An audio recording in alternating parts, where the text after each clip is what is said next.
Bulavinaka, Yandravinaka. It's Saturday morning at 7:30 a.m. and I believe that we have gone through the programs and you people have been watching the Yahweh Brothers, who is a very effective group with their lyrics and everything, specifically composed songs. And we must thank the singers and the composers in making that happen because it's actually creating a hit for the believers and for the young people that they love the Lord.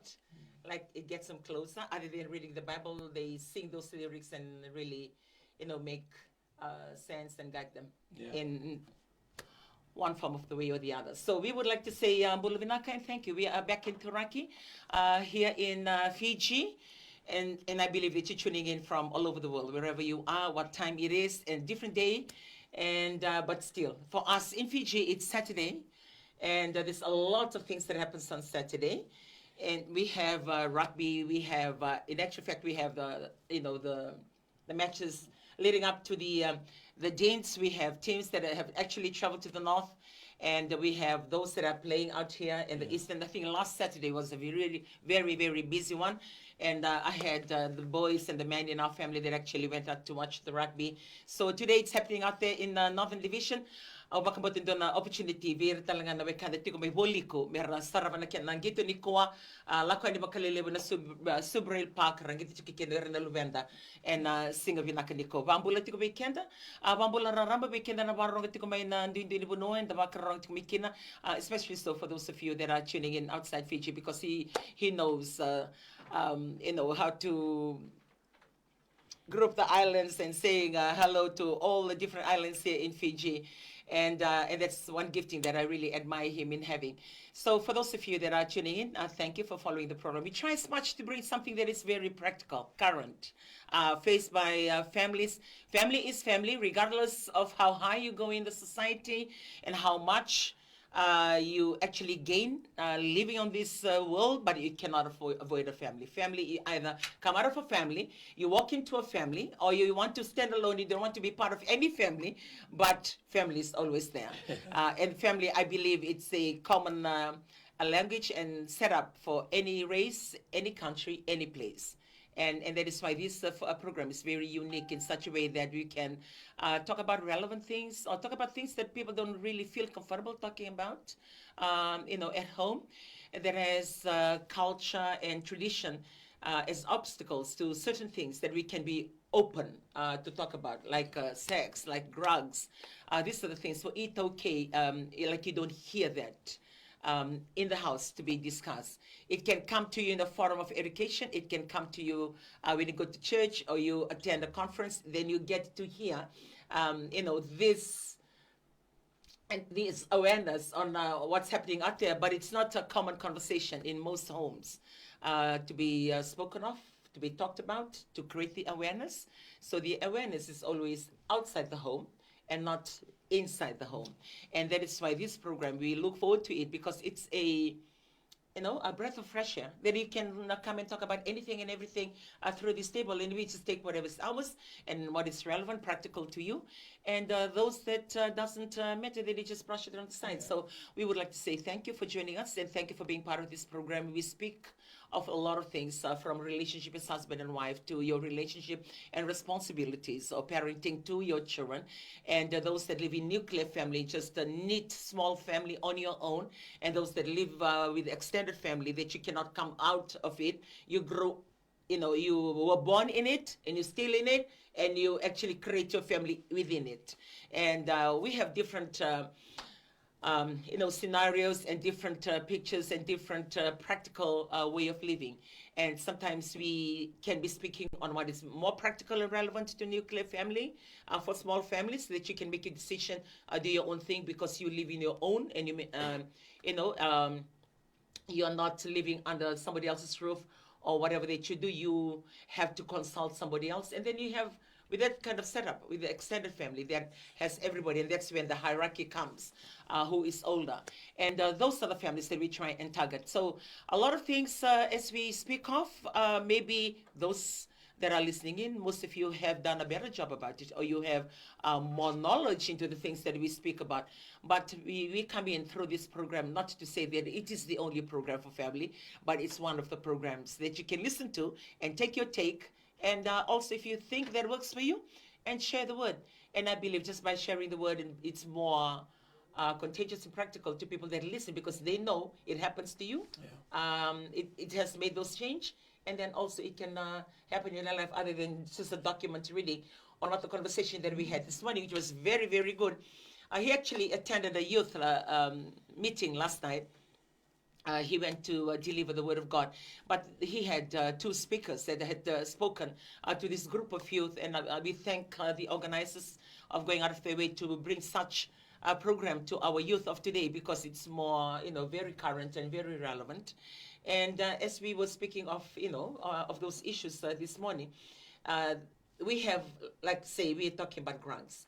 We have a lot of forums that are created to talk about the drug itself, to describe what it does, the effects of this drug. And we can talk about all these things to educate maybe the ones who haven't really tasted drugs, for them to be aware that it is there. But for those that are already in it, that doesn't make any sense. They're not even listening there, Yeah, first of all, I take this time just to thank Turangani Obisa Sakyo, and also Dr. Esaroma Lendua from the University of the South Pacific, of the wonderful program. Thank you, the youth of Namukailau Zone, from Ndronimbota, the fisheries quarters, right up to Wainandoi.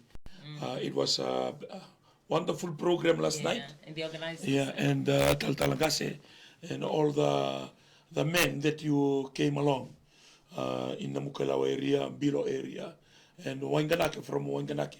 A lot of men that you turn up. And I believe that we were really loaded with information from the two speakers.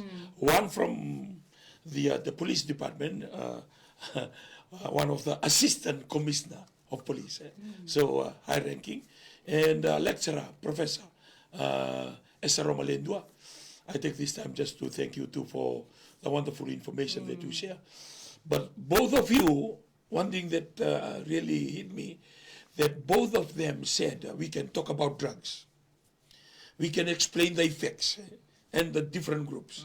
No one has found the solution. Yeah, but no one, both of them said that the solution is in God. No? I mean, one of them come from Catholic, one of them come from Methodist Church. No? They both said that the solution is God, which is I believe I normally share that. That Jesus is the solution, especially when it comes to drugs, because there is no nation in the world ever tackle this problem, the drugs. And both of them, they said that the devil is using this substance to create that confusion in our mind. It's amazing how they they describe, because normally those kind of preaching is in the church. Those sharing, when you talk about the devil, is normally in the church. But this is one from the police department and one from a lecturer from the University of the South Pacific. And they both sharing. For Professor, after that we have a cup of tea, and he continued Talanoa, and he continued to share. Taltala, I hear you preaching about this, and that is the only solution. And it really challenges me, and I believe all the Taltala from all different denominations, we are challenged, that they are trying to find the solution for the drugs, which is one of the problem that the nation Fiji is facing right now. So all the leaders must come together. That the solution they are talking about, the Word of God, we need to teach the Word of God very practically to our young people, that just don't go there. But I believe most of us, we know that it's there. We know the solution, is God, because He's the Creator who created us to be who we are. And the willpower that every individual has cannot stop them from doing what they're doing. And you need the Creator Himself who can give you the willpower, or a supreme power, more than your human power, to be able to have a say in your life, for you to make that right decision. Thank you, Chivedi. And so when you do that, I believe some people think that it's too easy to go that way. Like just to trust God to do that. One. And second, they don't want to go to church. They don't want to acknowledge God. Most people say, who is God? To come and fix me.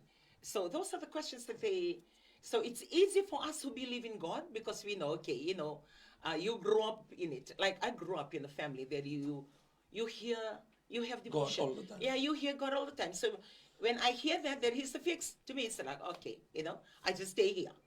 I make a decision that I just stay here because I know Him. But for those people that are tuning in, they don't know God. They've never heard about God. And if you tell them, look, God is the solution. To them, it's like, God? Who is God? So, like we always say, that this program, we try as much not to make it too godly. And because we are Christians and the values, that comes with it. Automatically, you cannot be taking drugs inside the church. You cannot, if maybe most of us are doing it, but you're doing it knowing that you're not supposed to. So there's always a conviction in her, telling you, I'm not supposed to be doing this. It's something that they both mentioned, and that people know that Jesus is the answer. Exactly. Yeah. But to bring that to practical every day, that's the problem. That's the problem. That's a struggle. Yeah. Well, for those of you that are tuning in, regardless of the explanation that you might have to counter that it is not the solution, then you have lecturers and you have, in the police. People in authority, and they not only just talking about God, because of their position as pastors or their position as believers, but they have the knowledge, study the effects. They're talking about something that they are very familiar with. And I believe that, like you said, one of them was actually going to another place, to speak on the same thing late in the night, which for us, it shows that there are people that have known and they're looking for solution. One thing that I've shared last night, for this solution not to be talked about only in church, because we have that religious thing. You just come, listen, okay. But when you go out again, you leave everything in church. This kind of discussion, because I was happy, he said, I'm running to one village in Telem.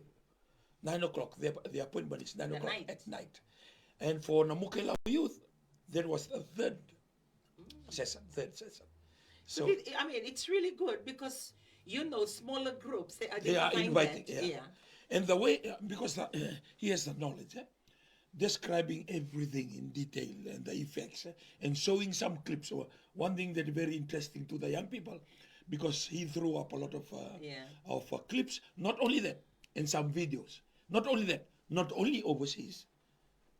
He took took pictures in McDonald. He took pictures in Suva, in Nandi. No? So it's something that we cannot hide it anymore. It's there. And the concern is once it's spread, our population is very low, and our young people will be affected. And they're very vulnerable, and also gullible. Whatever comes, they are resucio. They just want to taste it. They want to, and then sometimes in that process they get addicted. Yeah, that is another problem because some people will be very curious. Yeah. How does it work? How does it work? What does it do? Yeah. So that's why it's very important they show this the end result. End result. And also, what I like when they both said the solution is not here physically. Yeah. The solution is in the Word of God. Yeah. So because that solution, we can say God, and then a lot of people will be tuning in today. They will say, like what I said, they don't believe in God. They've never heard about God, and why God has to be part of this solution. Why we mention that? Because we believe as Christians that God created us. We believe that.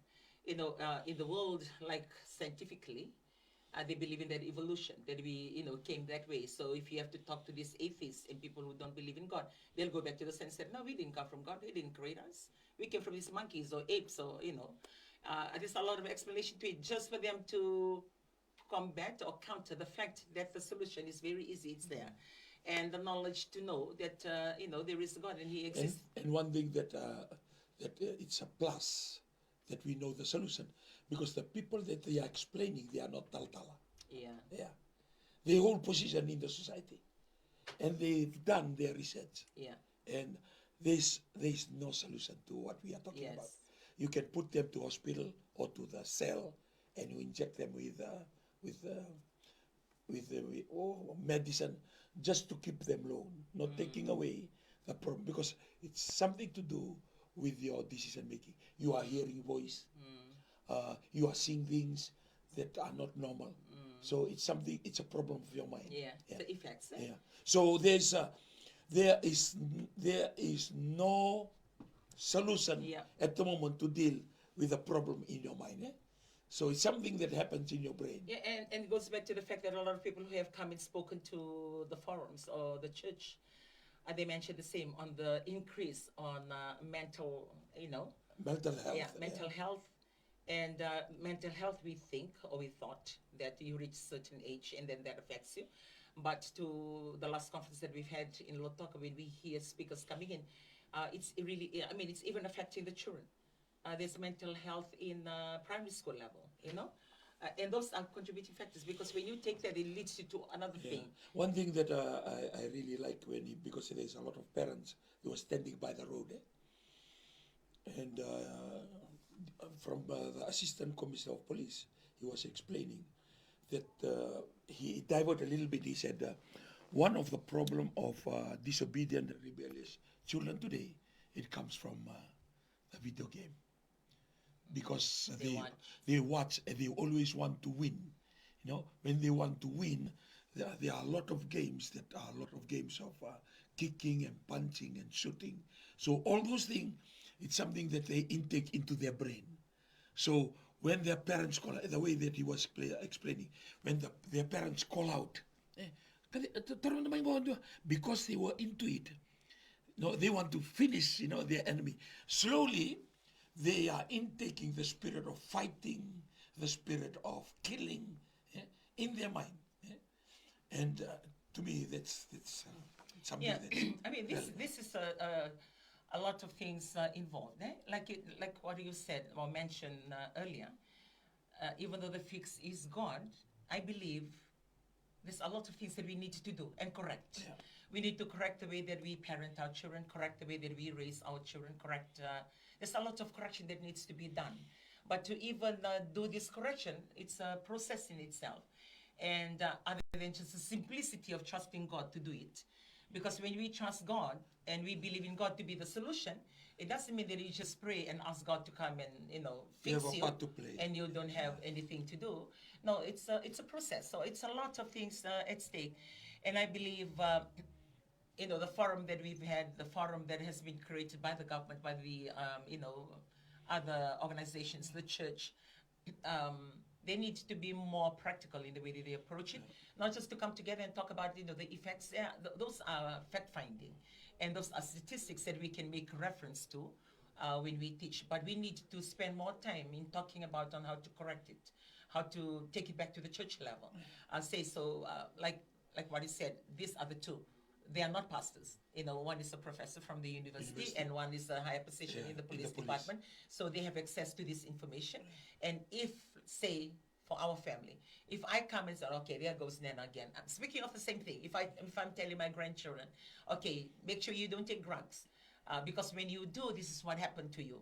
And to them, at the end of the day, that's Nana, because Nana talks about a lot of things, and Nana always scolds us for a lot of things. And, that the recipient, like they take it because of the speaker. But if they hear the same thing from school, and the same people are invited to the school to speak on the same thing, I believe when they come out, like that makes a different impact in their lives other than Nana saying it. They hear somebody else saying it with that position they look up to, and everybody have no choice but to listen. Yeah.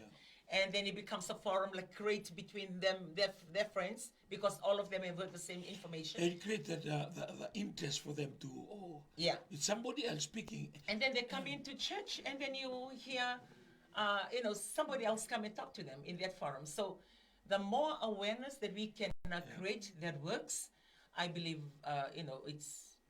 it's very important, and not only targeting our youth, not only targeting the people that are takers and users, but also there should be forums and workshops and training done for parents, for guardians, or because we need to learn and know how to fix these things, how we can help, because we need to know what to do for those that are already taking it and they're inside your house.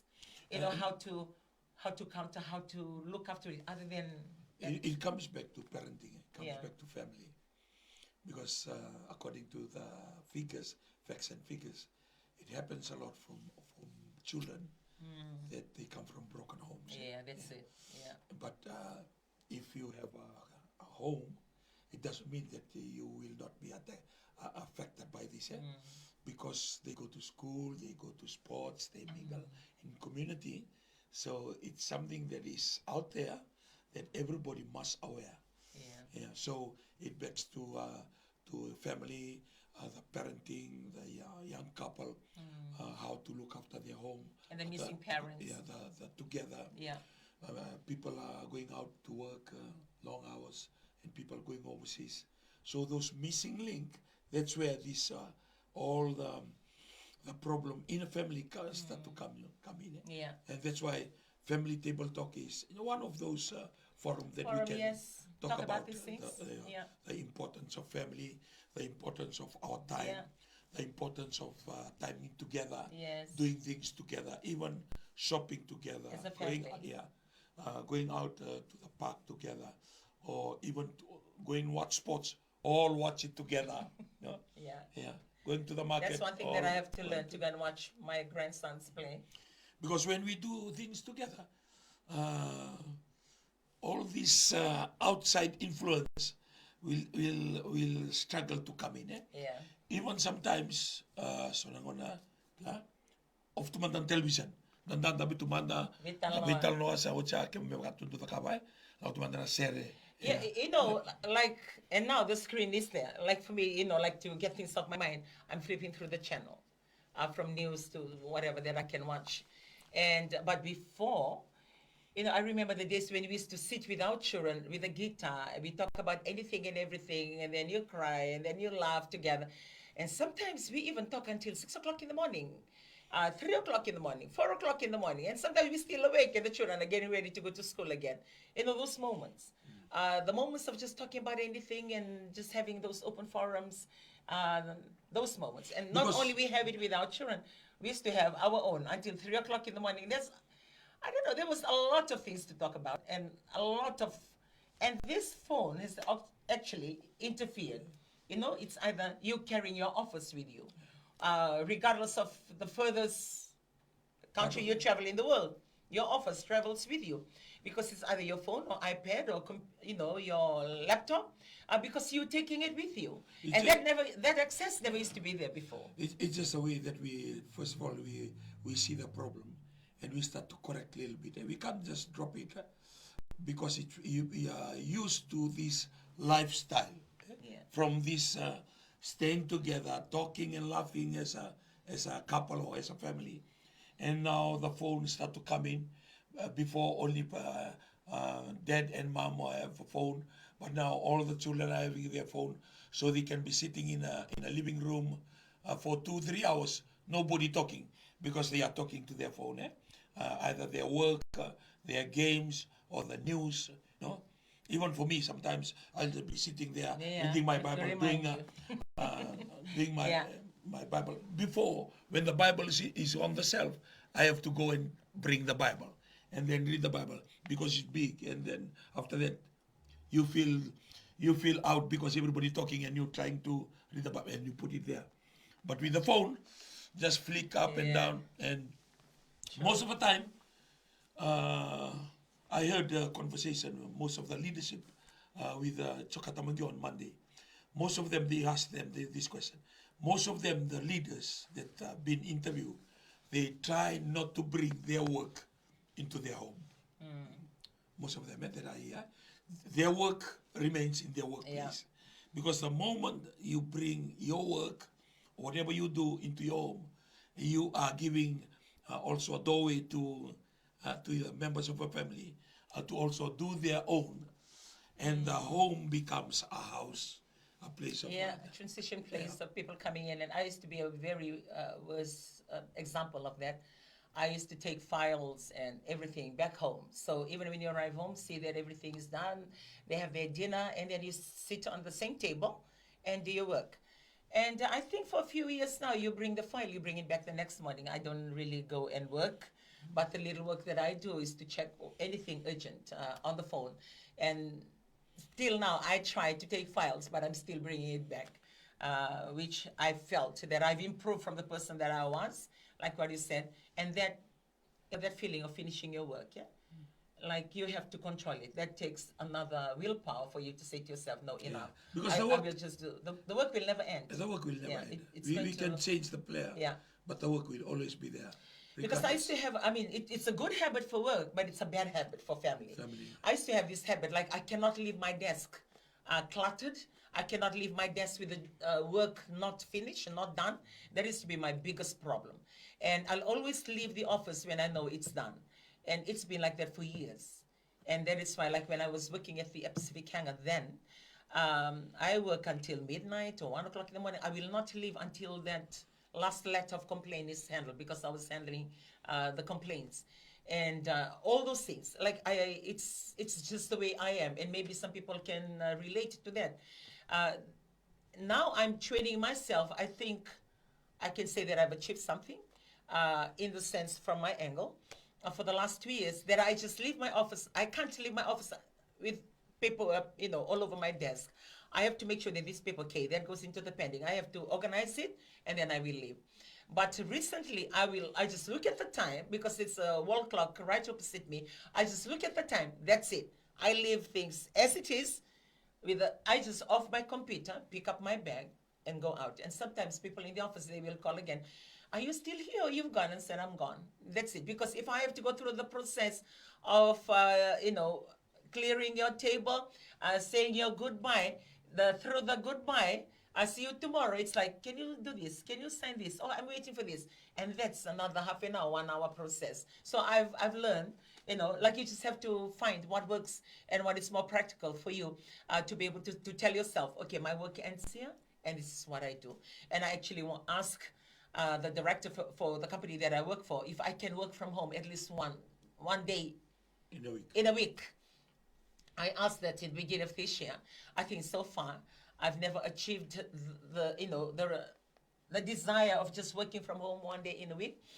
And I can do other things, like I can be on the phone, I can be on email, but to work from home. So I requested for that 1 day to work from home, so I can spend more time with my grandchildren that do not go to school, have time with him, or those that are around him. So yesterday was one of those days that I asked.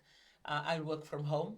It was a good day because it started with the family just having breakfast together, and we actually wearing the. And I know they are tuning in today. Today we are celebrating the brother and sister's birthday, and thank you. Nate, my daughter-in-law, for designing this T-shirt for the family, and thank you for that initiative. And I like the wording at the back. I really like it. The wordings at the back, just thanking the lives of these two children and acknowledging God for the blessings in having these two children. So they are actually brother and sister, and that's Sonny, which we call Elijah, and Leikela. Leikela turns 4 on the 29th of July, while Sonny turned 11 on the 10th of July. So he had actually had his birthday already. We had dinner for the family, but we are just combining them to celebrate it today. And it's going to be from 1 o'clock in the afternoon, just a short one in the afternoon, for their friends just to come together and have their family to come in and join them to celebrate their life. One is 4 and one is 11. And we actually wearing their T-shirts today, the design today. Beautiful children. And I think Elijah and Nati, you are blessed with your children. They are beautiful. And this morning, very early in the morning, I could hear her footsteps from their room. And then she entered my room. She said, "Okay, where's everybody? Everybody's sleeping." I said, "It's still very early." And on my way to come to this program, she's already dressed, and she said, "Nana, I'm ready." And I said, "Oh, you're not going with me. You have to go back to your mommy and daddy. We'll meet later." The birthday is at 1 o'clock. She's already up and about. And her excitement, I believe her best birthday she can ever have is to have her brother and also her two cousins, my daughter's two beautiful girls, Hadassah and Samsara. Those are like jewels to Lekela. If you say, Hadassah and Samsara is coming, or when she sees them, why she feels so elated, so happy, jumping up and down, just seeing her cousins. So today will be a celebration for our family that we just come together, sit down, and have hot dogs and burgers, and just watch our children enjoy today in the afternoon. So those kind of gathering, like it's sort of like you get the, like you give them the attention that they deserve, and like you just stand back. It's not a church meeting. It's not a family get together. It's the children. So like just let them enjoy themselves. Like when we were sharing, in our tradition, in our culture. If somebody celebrates their first birthday right up to sweet 16, the whole clan will come, and the food that is prepared is for the adults. Make one lobo. But for the children, 1, 2, 3, 4 year old, that does not mean anything. But when you have McDonald's or you come together to a park, that means a lot to them. Because the celebration is tailor-made to their age. But for us, this is why parenting is very, very important. When we celebrate 4-year-old and son 11, for them, when all the tutus and the boo-boo sit around and they celebrating gathering, to them it doesn't make it. And then they go and do na isuluma siliw do na ngatu may kata-kata tuyani. It doesn't mean anything to them. But if they have their friends and give them a few games here, they have a quiz, quiz. All those small games to them means a lot. They have fun. That's why parenting is very important. And we were not taught with parenting. So all these things are some initiative. So we can put together a program relevant for the age of our children. And they will remember, they will love swimming in the pool, going to the beach, or maybe to a park, or maybe to a hall, and all the games and all their children are more important. With the 2-3 hours, it's all about them. Maybe parents that are tuning in today will say, okay, like they talk about those things because they can, do that, or they can organize that. It doesn't have to be a big thing. It can be a little volume of it. Like, what's more practical? Ramadan na koro ni dakando na gito. Rada ka ba na music chair. Butako sui. Ele ba na gito daro ni dakaw, Se bakataw na yung pakinibula, rabolibol. So na gito daro ni dakaw. Meron nga ni ramarotaka na kaya no na chukuna sing isudo pati kina no na tamba. Bali ko ya. Nakadakatiko ya biko ya. So na una ni takatiko na kaya baka bibita nga weekend. Nakaka naman na nga baka bibita nga weekend. Yan ni takabaya. Hot dogs, tutok sa tuwera. Dumadang ka ng unsid na, musu-musu na. Tutok sa tuwera. Kaya takato na kaya na game sila laya. I think it changed the meaning of the party. When we say birthday party, it's about them, not about the adults. Well, happy birthday to Sunny, who we call, and his name is actually Cherenate Elijah Vostayado Vulaono. He's actually named between the parents and Gasilevu. And we have Lekela Katie Miracle Vulaono. Miracle is another story on how she miraculously was born without the disease that was detected earlier in her mom's womb. And that's where the miracle comes in. And the Katie is actually the name combined together of her maternal grandparents. Colinio is the grandfather's name, and Auntie Diama is the grandmother's name. So they combine the two to be KD, and that's the name, the middle name that she's got. It's a combination of both maternal grandparents. And Lekela is the Hawaiian name for Racheli. She's actually named after her paternal grandmother, so her nana. So she's my little Yada, and in most ways, I see she's just her small little Yada, my small little Yada. Very bossy, very direct, and she doesn't mince her words, and she says it as it is. And sometimes I look at her and I said, okay, I see myself in this little girl running around.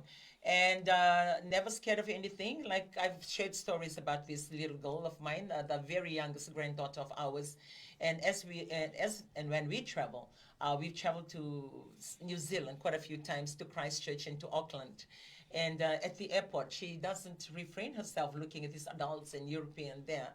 And we just have to be careful. As most of the time, when we're looking for her, she's either talking to this couple or sitting with this couple, talking away. And I said, somebody will take you away. Keep still here, because she doesn't, she doesn't hold back or fear the fact that she doesn't even know them. She'll go and say, my name is Lekila. Even when we went and we had a little break at the Tabor Club Lounge here at the airport, I think you can remember that morning. We were, seated there, and she was with her parents. And there's a small, thank you, Tabor, Fiji Airways. That Tabor Lounge is very beautiful. You even include the children's playroom. So she was in the playroom. The last I saw her, because when I went to the washroom, I saw her in the playroom. So I came back and I said, okay, she's playing with, some children out there. And we were seated like anybody who will leave the lounge to go out will go past us, because we were seated there.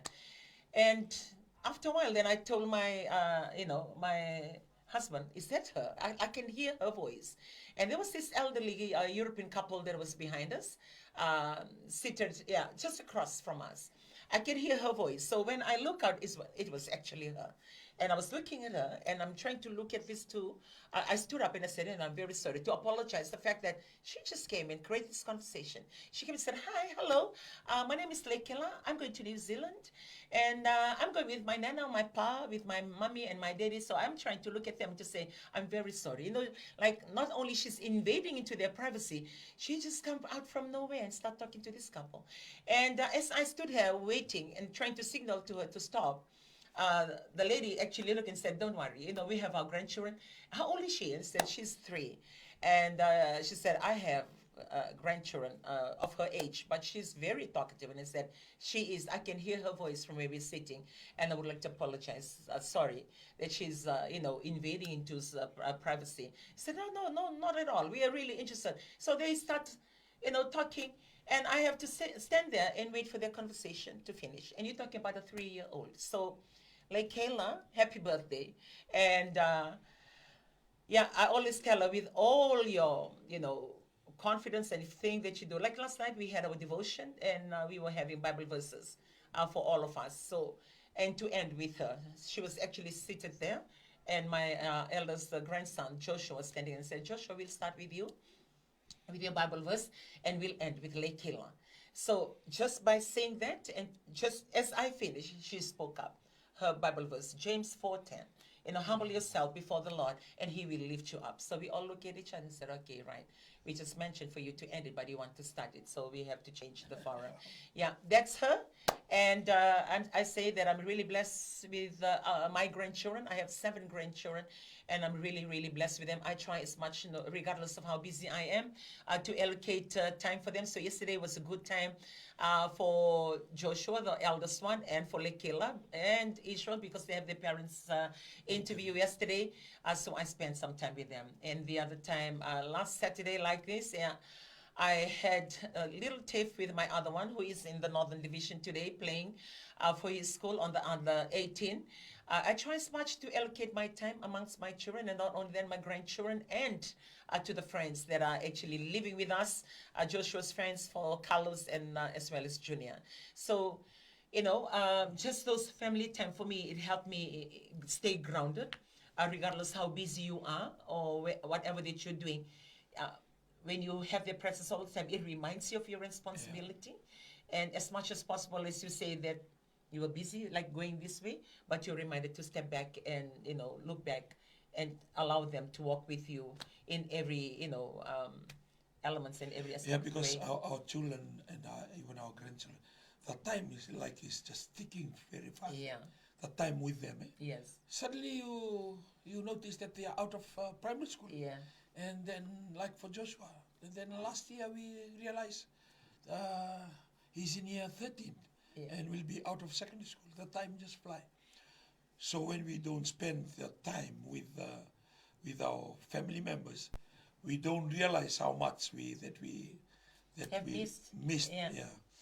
And because of those absent parents, there are other friends and neighbors. They can become the parents to them. Yeah. Introducing things that they're not supposed to have. Yeah. Because the parents are not. So they get their knowledge and everything from the outside other than from the inside of their home. And that is why, like last time as we spoke about it, we actually picked this up. We can have complete family with the parents staying together, but we don't, because of their work and the church and involvement in the community, it takes them away from this, take away their presence, physical presence from this forum, from this family. And most times, like, we lack the ability to be the voice, to talk to them so they can hear you. And when they do hear you and what you think and what you are counseling them for, when they hear their friends or they are exposed to any other information, at least they have something that can challenge the things that they're hearing outside the home. But when they don't hear anything from home, they are vulnerable to grab that whatever they hear is the truth. So they just take that. And it can be taking drugs, it can be sex, it can be anything else. And they take that is life because they have never heard from home. You're not allowed to do that. Even their day-to-day character. Yeah. Because the people they are with also contribute to the character that they will carry. Yeah. And if they are exposed to all this bullying, fighting, grouping, swearing, gossiping, and all these things become part of their life, even though not taught from home. But because there's no teaching from home, there's no presence of parents from home, so they start to go into this kind of lifestyle that's totally different from home. Upbringing. Even though their parents will say, oh, we provide shelter, we provide house, we provide finance. But the growing up, the nurturing, the molding of their character. The molding, all these things is missing out. And while they are growing from level to level, they start to engage and they start to copy from their friends. And that's why it's very important, the family time together, the devotion. The devotion together. And that's one thing that I'm really nailing it to the grandchildren. Like we have had our devotion this week, and one thing that I continue to remind them, the fact that you must, and this goes for the children, for the youth, and this is what I tell my grandchildren, it may work for you, it may not, but one thing that I'm really pushing them, the priorities of their life. I'm telling them, other than them making it their own decision and thinking out themselves. And I've left them to do that, for so long. For this time around, when I see things that are happening and I'm reminding them and I hear and I read the stories and you hear the news of things happening to other, children of their same age, I'm beginning to make that decision to tell them to believe that and to work with that. So practically, what I share with them, like, try and have in your mind, in your heart, the priorities. Like, God. You believe God. You live in this house, you believe God. We teach you about God. You go to church. You know that there is an existence of a supreme power of God. And you cannot deny that, because if I'm not with you, if I'm not physically there, if you're not physically with the family, there is a God that creates you. It's always with you. So whenever you get into trouble, He will help you. Whenever you are indecisive or you are confused, He will help you. So I teach them with their connection and their values in life to know and trust God. So I remind them the priority in your life must be God, because your nana, your pa, your family cannot be with you all the time. They cannot fix you. They cannot be the helper that you need. But God, He will be with you. And that's one thing that I push them to believe. And have God as a priority. And second, you must have your family. You must have your family in your mind, in your heart. Have your family in your heart. Because when you have your family in your heart, when you're being exposed or being tempted to do other things, the first thing that challenges you, what will my God think? Because you don't see God, you can easily betray Him. But when you feel your family, because you'll go back to your family, you will be challenged to think If I do this thing, what will happen to my family? Because I love my family. If I do this thing, I love my mom. What will happen to my mom? Will she be happy? So those are the questions that you begin to ask yourself, and which I try to remind them. Before you do anything, think of your family. That becomes the second in your life. Third is your friends. Don't get me wrong. I always tell them, don't get me wrong for you to think that I don't like your friends. No, I like your friends. And even for Joshua, I look after his friends. They stay with us for years. And until today, they're still there. I just say, I love your friends. I like your friends. But whatever they bring to the table to your life, whatever they say to your life, you should not take that as a thing to follow, or it's supreme over and above the things that you hear from home, from your family and God. Because when you are able to, have that priorities in your life, it defines what you do. And not only for the children, this goes for couple as well. Because kapag kimrabiwatini kung gayo lomana din na numuklo o kaya kusing mandangan nilotu lomana no mumata pumale ni kusa lomana no mumata pumale o lomana no watimo iko dala kama go rivira na boni turang se rivira boni marama iko na sinila kama no baka sama na la seitumba ina sinila kama no baka sama na biwali na kaiko da kabatiko baletiko iko kila na kaiko da kaba ena ba mabotaka na the person that you love. The person that you love. Kebala iko kila na kaiko na the cover na Moses e maboa viko iko kila satiko ilomamo ni kondobona sekolomana. And when you bring that to your heart and your life, wherever you go, that trust is always between you two, regardless.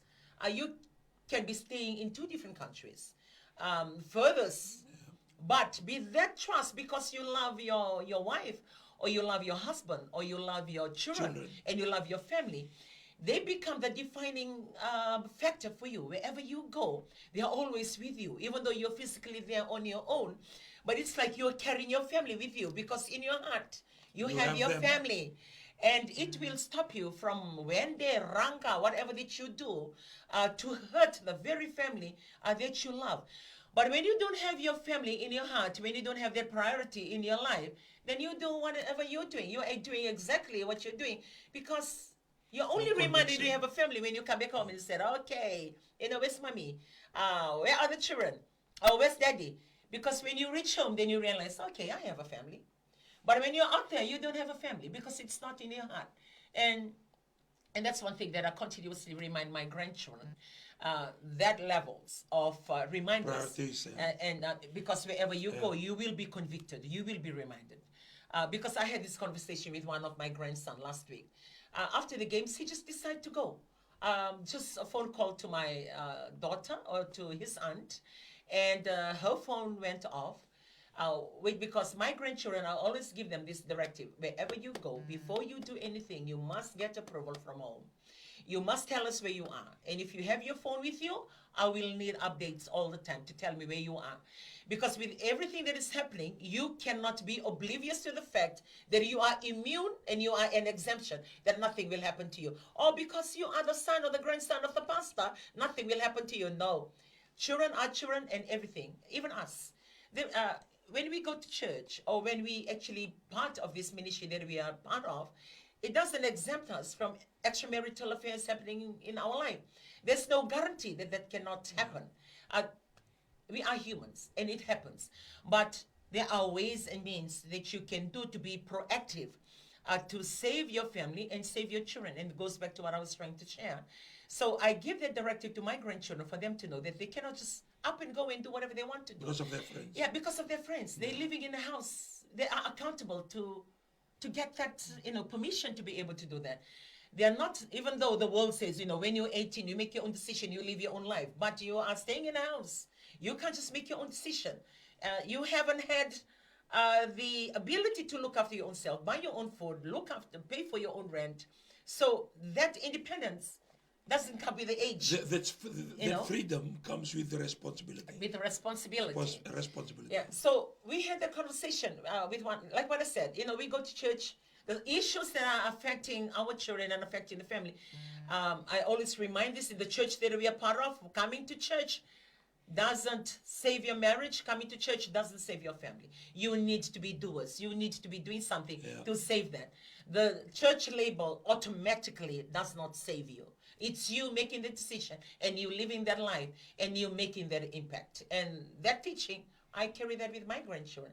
So we had a very good conversation last Saturday, because he just up and go. And and I always tell my grandchildren, I'm getting old. I'm not getting any younger to be going around looking for you.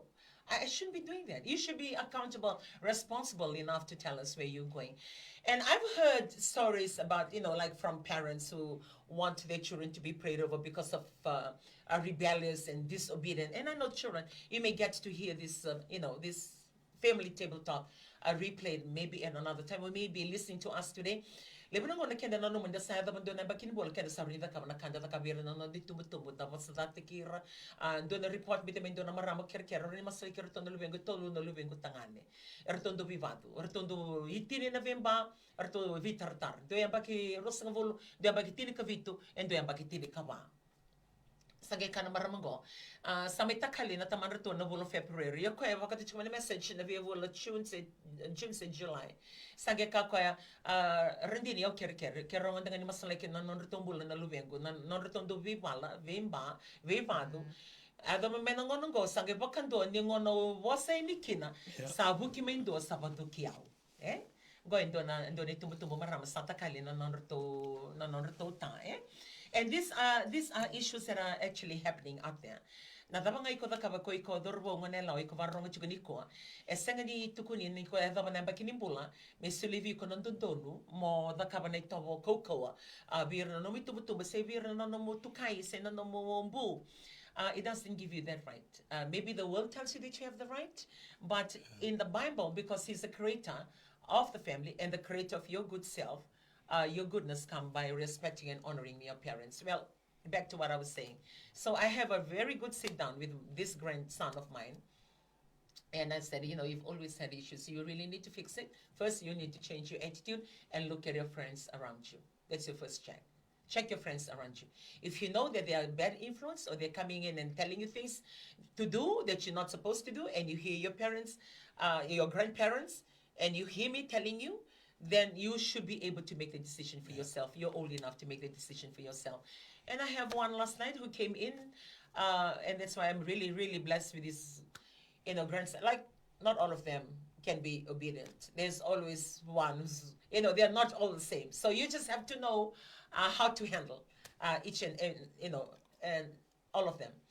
So I have one last night who came in just before our devotion to say, Nana, I will go after the devotion. I would like to let you know that my friends have invited me. We are going out for movies, and I will go and I will come back. And I said, I trust you that you will go and come back. And please just wait for us to do our devotion. And after our devotion, then we can go. And he said, yeah, it's okay. Because usually when the movie starts, they have this coming attraction and other things that are going. So the real movie, I wouldn't miss it. So even though if I'm going late, it's okay. So we had our devotion last night. And then after the devotion, we were staying around the house. And I still see him, still hanging out. And I said, you're not going. And then he said, no, my friends called. It's moved half an hour, to another time. Not the time that I told you earlier. And I said, okay, that's okay. So last night, that's one thing with me. If I have given approval for my grandchildren to leave the house, the older ones, to go and join their friends, I will not be able to sleep. I will stay there. And I know some of you parents can relate to my story. I will not be able to sleep. I will sit there and wait for them to come home. Not until they enter through the door, then it gives me peace to go and sleep. Then I will lock the door and go to sleep. And even if my children, they have their families already, if they're driving to the west or driving somewhere, or even going in the boat to go to the Northern Division, I will not sleep. I will watch news or stay up awake until they put in the comms, say they've arrived. And I always remind them, if you're driving and you know that you were sleepy, don't rush. Get a power nap. Look for the next available police post. Park your car there. Let them know that you're sleeping inside. Take the rest. Because it doesn't matter if you're late. It doesn't matter if you don't arrive where you're going, as long as your life is kept. And this is one of the things. Those are my challenges that I'm bringing to the table today. And yours may be the same, or yours may be different from mine. Some of you really, really trust your children, regardless where they go. If they don't turn up a few days later, you're still good because you trust them. We have different ways of parenting. But for me, I cannot go to sleep if one member of my family is not in the house, it has to be justified where they are and what they're doing. Only then I will find rest to go to sleep.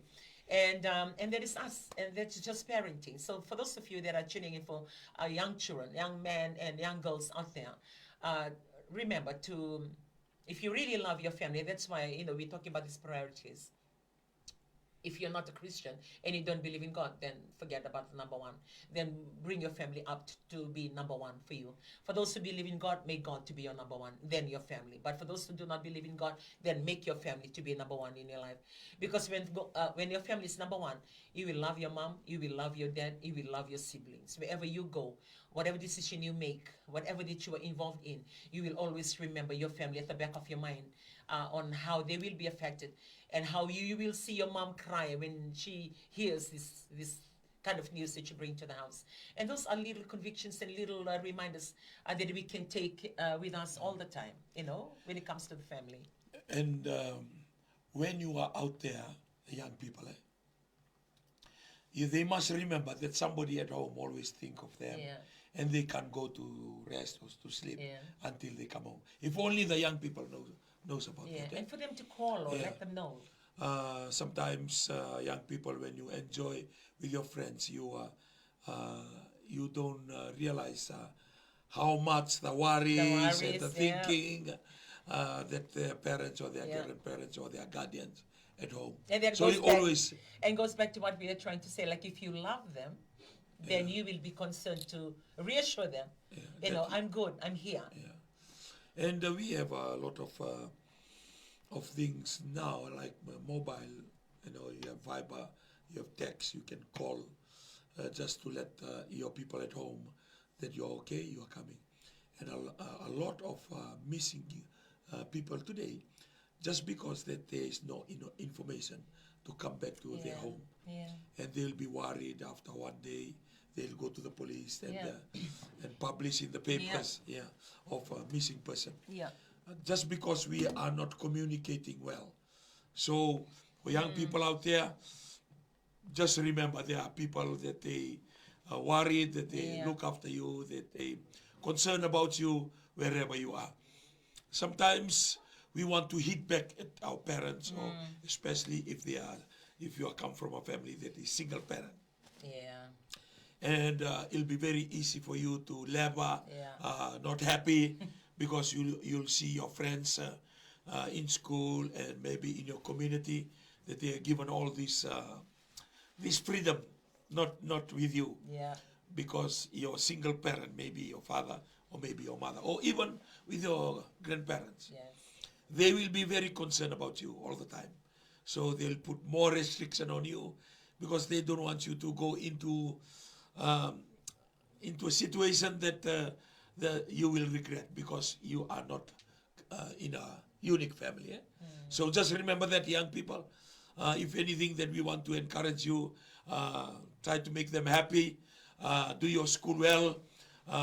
If you join a club of rugby or other games, or if you join the church, you make sure you commit yourself in the good things. Yeah. And because when you are idle, not doing anything, that's where the problem comes in. You can say yes to anybody that comes along the way. Because we're talking about this thing, maybe people are listening today, or children listening today, and they said, that's really boring. It's really boring. I used to do the same and say the same to my grandchildren, but one thing that I'm really, really become a strong advocate of it at home now, because of the things that you read in the news that happen. And this particular story really struck me in a different way, about this lady that was actually covered in the papers, sharing her story. And I know for those of you who have read it, you know what I'm talking about. There was this beautiful mother out here in Lotoka, and her daughter works at McDonald's, and it was in the news, and people have read it. I've never met the family, but I've read this story in the daily newspaper. And her daughter is of age, like 21 or 22. Her daughter is 22. And it was her day off, so she came home and asked her mom that she's going out with her friends. And her mom knows her friends. And she said it's okay. So she went out with her friends that day. And on the next day, she didn't turn up. Like she didn't turn up at home. So she assumed that she's still with the friends. So when and then later on, then she realized like it's getting too long and she's not at home. So, and even on the day that she's supposed to go back to work, she hasn't turned up for work. So she went back and asked the friends. And according to the friends, that she left, like she has been with them on their day off, and she had already left to come home. And later on, when she went and asked the neighbors and like on her way to go and to try and report it to the police on a missing person, and just a few feet away from their home, according to the neighbors, there was a van, and she got into that van. And then she saw two boys or two men there, and she saw her neighbor's daughter got into that van. So on how you see things, like you thought nothing of it, and it only becomes serious when that particular person goes missing. So the body of this young, beautiful girl that was pictured in the paper was found in Vunoto Creek, dead. And this is a story that I always relate to my grandsons. When you leave the house and you go out of the compound, what guarantee do I have that you're safe? And that is why I will always remind you, take God, because He will keep you safe. And think of your family, because you will be reminded. And I was sharing them, that young, beautiful girl, few meters away from arriving home, made the decision or forced to be, to get on to this van. And that led her to her death. And when I was sharing that, because I was sharing it in our devotion, and one night we came back from somewhere, I went with my husband and my grandson in the car. And I know you can remember that night we went to the service station. And he actually got off with him to go in, because the younger sister, the younger sister was sleeping and I had her with me, and he got off with the older brother to go and get a few things from the service station. So when they got back into the car, this van was actually parked there. There was, two vans parked there. And that was a few days ago that I shared this story with them. So as we, pulled out of this service station, my grandson at the back, who is Elijah or Sonny, he tapped me and he said, Nana, look at that van. So I look at that van, I couldn't recognize, there are a lot of vans. So I look at the van and said, yeah, you know them. And he said, no, I want to ask you, because this van, like it's panel, like the panel van, like cargo van. So like you cannot see whoever is at the back, but you can see the driver. And I said, you know them? And he said, no. Is that the kind of van that actually took that girl? And I looked at him and I said, I'm not really sure. I didn't see the van. No, the van was pictured in the papers, but I'm not really sure. But on our drive, that service station is not far from our home.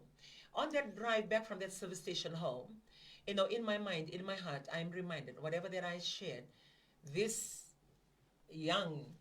youngest grandson of mine captured what I shared and made them aware that there are things around them that they need to be. And and this is what I tell them, because I organize people to pick them up from my grandson from the school that they're in. And sometimes they think, oh, no, it's old-fashioned, And sometimes they always tell me, no, our friends are getting in the bus. We can get in the bus. We are different in parenting. Like for me, because I'm overprotective of my grandsons. And I always tell them, now, with things that are happening, you cannot just afford to get in with anybody. You have to be careful. You have to check your facts. You have to get back to us whether it's okay. There are a lot of things out there. I'd rather be more proactive and more overprotective than waiting for something to happen and for me to come in and identify the bodies and knowing that one of those bodies might be my grandson or maybe one of my family member. And these are the conversations that we want to bring to the table. And we only have 2 minutes left, and we must thank you for being with us, talking about a lot of things at lunch and certain things that can help us benefit as a family. And today is Saturday, so whatever that you have planned today for your life and for the weekend, try and allocate a little bit of today and tomorrow for your family. Yes. And sit down with your family. For us, it's our Sunday. We sit down and must eat together straight after the church Bread service. and tea. But for tomorrow, as and when we have a service in the morning and a service in the afternoon, food doesn't define us. when we have 2 services that we have to attend on a Sunday, the lunch on that particular Sunday is no other than bread. So it's like loaves of bread or tea buns in the kitchen, and you DIY, do it yourself. So you come in, we just tell them, okay, there's tuna there, cheese there. If you want to do your egg, go and do your own. So straight after the church service, everybody will come to the kitchen and do. And for me, at that moment, I just have a plain, long loaf with just butter, and you turn it into your tea. It That's has to just be good real enough. butter. It has to be real butter. So those are the things that we do together as a family. You can find ways that is more practical and ways that is more meaningful to your family. And if you really, really love your family, you will make that time and you will create that joy that your family can experience, regardless of how busy you are in your work, and regardless of how busy you are in your church, and regardless of how busy you are in the community. Whatever it takes and whatever you are involved in, always remember, there is a family that loves you, and there is a family, if anything happens to you, they will be the recipient of everything, and they lost the very person that they love and look up to. So treat your family well and embrace them this weekend. I'm looking forward to the birthday today. It's like a day that you can just sit there like Tutu and Bumbu and watch these children run all over the place, and just be a Tua and a Poo. Sit and watch and take your position as grandparents. Well, families that praise together, they will stay together. Yes. Have a wonderful, blessed weekend, all the families out there. Yeah. In Jesus.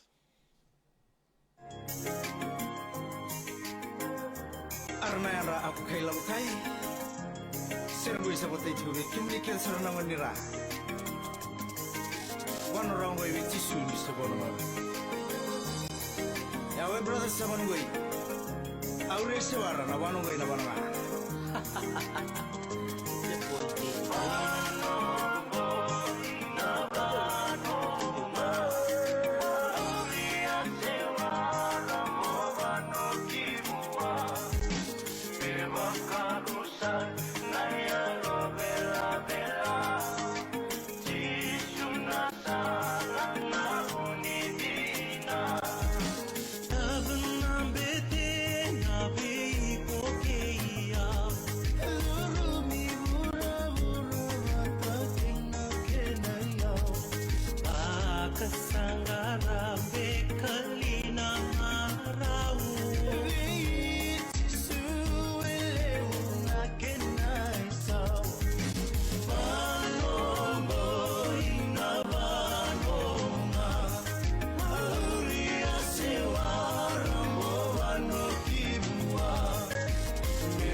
Karo